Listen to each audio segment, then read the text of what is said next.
The air crackles with the testosterone of cinematic nostalgia, the very essence of the 1980s and 90s action landscape condensed into a single, explosively self-aware spectacle, The Expendables 3.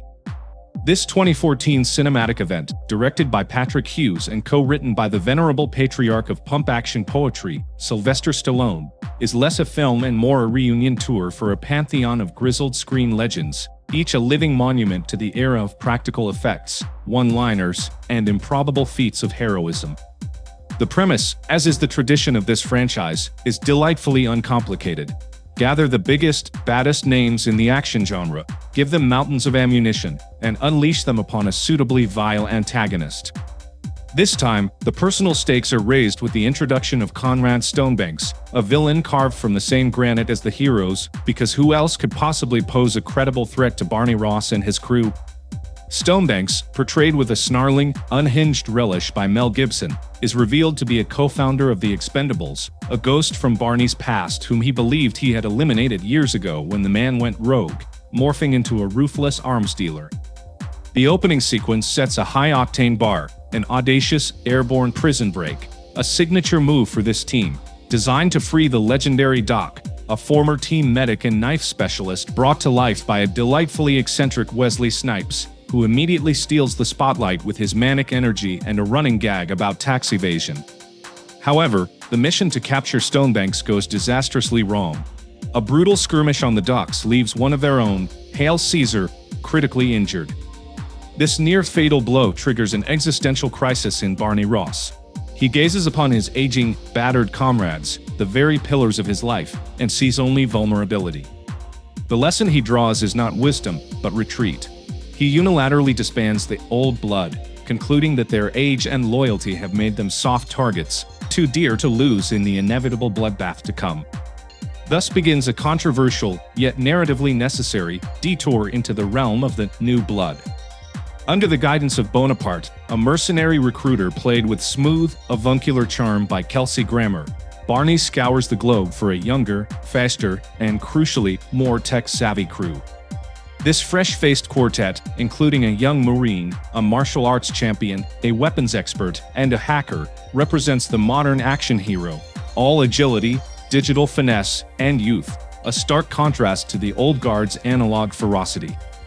The mission: a clean, surgical operation to apprehend Stonebanks for the CIA, a task entrusted to Harrison Ford's Max Stromer, a no-nonsense operative replacing the absent Church.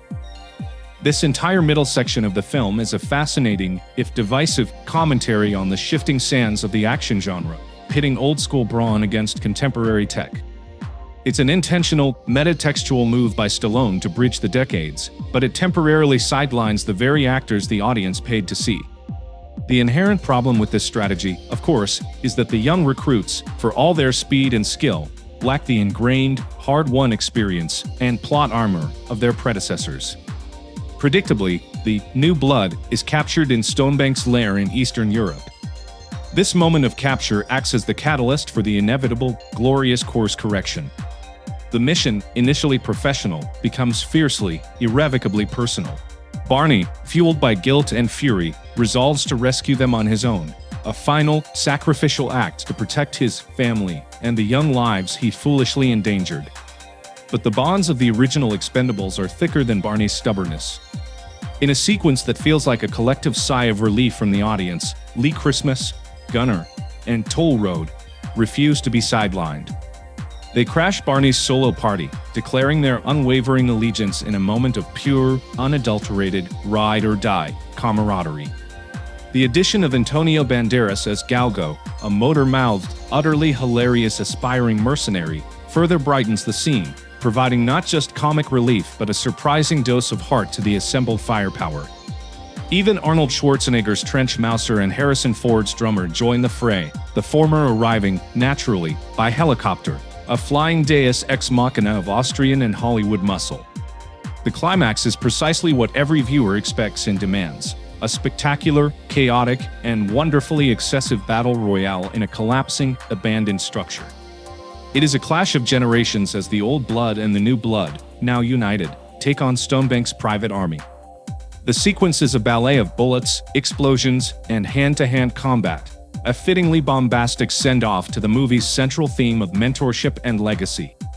It's in this grand, deafening melee that the veterans demonstrate the timeless virtue of their old-school grit, their years of experience allowing them to leverage the chaos where the younger team relies on precision. Ultimately, The Expendables 3 is a film that fully embraces its role as an exercise in fan service. It is a tribute to the legacy of its stellar ensemble cast, a parade of aging titans: Stallone, Statham, Snipes, Gibson, Ford, Schwartnegger, Banderas, Lee, Lundgren, each given a moment to shine, a signature move to deploy, and equipped to deliver.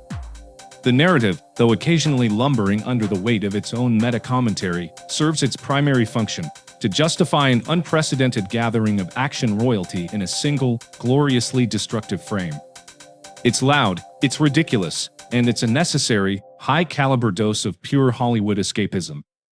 It may not be a masterpiece of cinema, but as a celebratory roar from the legends of the genre, it achieves its mission.